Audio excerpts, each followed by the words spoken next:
Hey guys, welcome back to the channel. In today's video, I'll give you a quick and simple guide on how to fix Bluesky when it stops loading. So let's dive in. Now, first off, go ahead and close the app. First thing you can do is you can go ahead and turn your phone to airplane mode. So to do that, just go to your settings. Usually you have to scroll from the top to bottom, then click this airplane icon. Turn it on, turn it back off, and then try to relaunch Bluesky. Normally that fixes the issue. But if it's still there, there are other things you can do. Don't worry. So let's go ahead and choose Play Store. From here, you want to search for Bluesky. Now what we're going to do here is we're going to have to check if Bluesky has an update.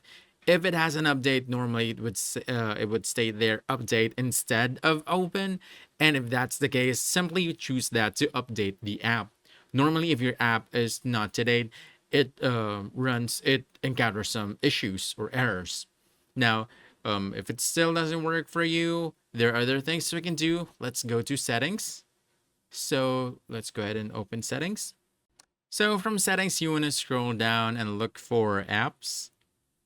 Then from here, you want to look for Bluesky, and we're going to do a couple of things here. So the first one is clear data. You can do this by clicking clear data at the bottom, or go to storage and clear data from here. That way you'll clear both cache and data. Now, last resort is go ahead and uninstall the app. So just click that at the bottom or go to the Play Store to do that.